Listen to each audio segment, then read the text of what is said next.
Ce qu'il y a d'extraordinaire, c'est lié au parcours de Lamine Senghor. Vous avez quelqu'un qui vient d'une situation coloniale, qui était un analphabète, ancien combattant. C'est ça ce qui fait le caractère un petit peu exceptionnel et véritablement poignant de son discours et qui lui permet de mobiliser son auditoire.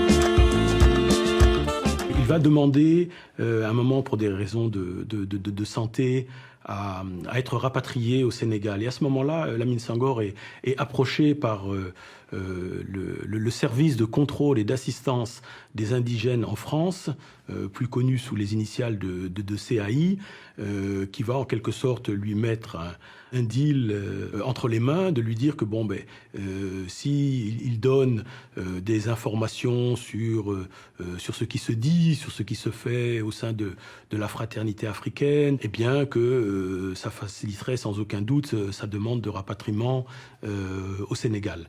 Et donc Lamine Senghor devient l'agent Martin. Je suis allé à la porte Saint-Denis, où j'ai rencontré une vingtaine de Noirs et quelques femmes, dont beaucoup de blanches. Il y avait là un Diallo Samba qui voulait fonder une société mutuelle. Un autre participant, Lo Amadou, lui dit « Si vous n'avez pas un Européen assez fort et assez riche pour être à la tête de votre société, je vois 1000 obstacles devant vous de la part du ministère des colonies. »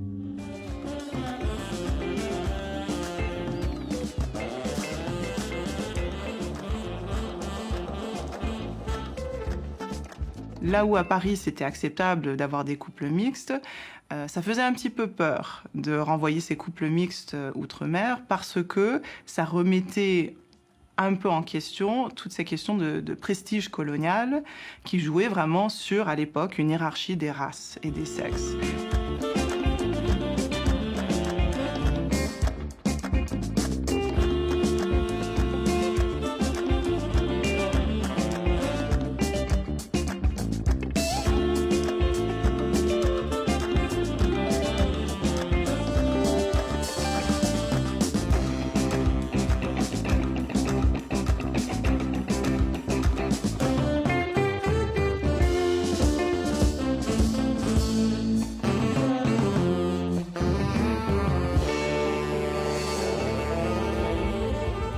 Au lieu de s'attarder à prouver combien de centimes le grand négrier touche par tête de Sénégalais qu'il recruta, il aurait fallu faire passer devant lui toute une procession d'aveugles, de mutilés, de veuves et d'orphelins.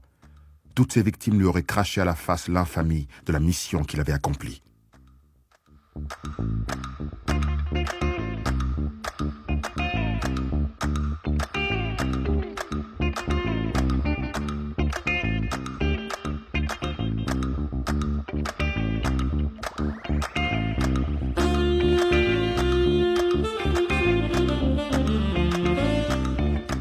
Pour la première fois, écrit le Tunisien Chadli Kerala, 150 délégués représentant 1 milliard d'opprimés sous le joug de l'impérialisme ont clamé à la face du monde leur douleur et ont affirmé leur volonté de lutte énergique jusqu'à la libération totale.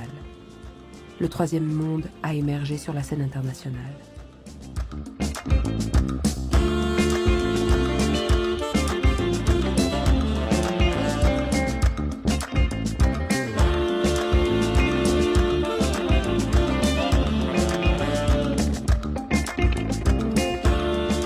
Et à sa mort, c'est Thiemoko Garan Kouyaté qui va devenir à la fois la tête de file de la Ligue de défense de la race nègre, mais également la tête de file du mouvement anticolonialiste africain radical, comme l'avait été auparavant Lamine Senghor.